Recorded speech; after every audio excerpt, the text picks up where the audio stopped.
अस्सलाम वालेकुम व्यूअर्स, ईद मुबारक। आज बकरा ईद का तीसरा दिन है। आज सीन ऑन है स्पेशल सी मटन फ्राई कढ़ाई का। इसके लिए मैंने 1 किलो रान की बोटियों को 3 बड़े टमाटर डाल के 4 जवे लहसुन और 2 मीडियम प्याज स्लाइसिस के साथ कुकर में आधा गला लिया है और तेज़ आंच पे अब बाकी का पानी खुश्क हो रहा है। जी तो व्यूअर्स, ये बताइए कि आपकी बकरा ईद कैसी गुजरी, क्या क्या बनाया और ये देसी घी की मटन कढ़ाई बनाई या नहीं। पानी खुश्क होने लग गया है। अब मैं इसमें 3 टीस्पून भर के पिसा हुआ अदरक लहसुन शामिल कर दूंगी। पहले दिन ईद के तो मैंने मटन बिरयानी और चिकन कढ़ाई और सीख कबाब बना लिए थे। बहुत मज़ा किया सबने। अब खुश्क मसाले शामिल कर लेते हैं। नमक है 1 टेबलस्पून, सुरख मिर्च पाउडर है 1 टेबलस्पून, धनिया और ज़ीरा पाउडर 1 टेबलस्पून, हल्दी 1 टीस्पून और चिली फ्लेक्स हैं 2 टीस्पून भर के। जी तो ईद के सेकंड डे हमारे घर पकी थी फ्राई चॉप्स। बहुत मज़ा किया था नान के साथ। सालों के साथ ही इसमें आधा कप दही भी चला जाएगा और ये ग्रीन चिलीज़ और अदरक बाद में। जी तो व्यूअर्स, मज़े की बात ये है कि सेकंड डे की शाम को ही हमारे घर थोड़ी सी दाल भी बनी थी, क्योंकि सब गोश्त खा खा के मुंह बना रहे थे। है ना मज़े की बात। गोश्त का पानी खुश्क हो रहा है तो अब इसमें हम खुश्क मसाले ऐड कर लेते हैं, मगर हम लोग देसी घी शामिल करना नहीं भूलेंगे, क्योंकि असल जायका तो उसी का है हमारी मटन फ्राई कढ़ाई में।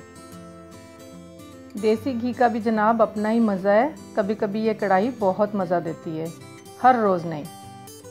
वैसे फ़ैट गेनिंग चीज़ें ज़्यादा तो नहीं खानी चाहिए, लेकिन कभी कभी ये देसी चीज़ें जो है ना, हमारी देसी घी वगैरह मक्खन, ये सब बहुत मज़ा देता है। इसमें मैंने तकरीबन आधा कप के करीब जो है वो ऑयल ऐड कर लिया था। अब जनाब, जबकि मसाले, ऑयल और घी ऐड हो चुका है, तो अब टाइम है इसकी ज़बरदस्त सी भुनाई का। क्योंकि जनाब, अगर गोश्त में थोड़ी सी भी हीक आ गई तो समझो सारा खाना ज़ाया। हमारे घर में बच्चे स्पेशली ये बहुत रोना डालते हैं अगर ज़रा सी भी हीक आ जाए। तो जनाब, ईद के पहले दिन मेरा सूट जो था वो फॉन था और दूसरे रोज़ मेरा सूट है रस्ट कलर में शर्ट और स्किन मेरे साथ इसके साथ ट्राउज़र है, और बड़ा ज़बरदस्त एक कॉम्बिनेशन बना था।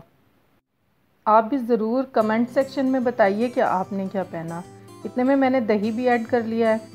थोड़ा सा लेमन इसमें स्क्वीज़ कर लूँगी, तकरीबन आधे के करीब ना, ताकि थोड़ी सी फ्रेशनेस आ जाए।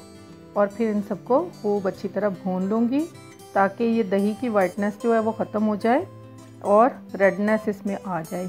अगर आपको कढ़ाई पसंद आए तो लाइक कीजिएगा, मेरे चैनल को सब्सक्राइब कीजिएगा, और अगर आपको और भी पसंद आ जाए तो बेल आइकन को भी दबा दीजिएगा।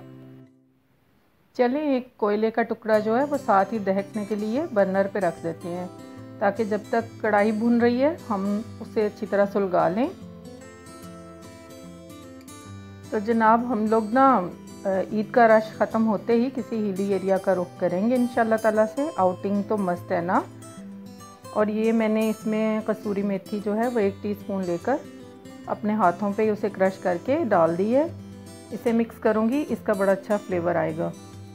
देसी घी की कढ़ाई तो सुपर फास्ट रेडी हो रही है, तो मैं इसलिए इसके अंदर फ्रेश ग्रीन चिलीज़ डाल दूँगी ताकि इनका भी फ्लेवर इसमें ऐड हो जाए।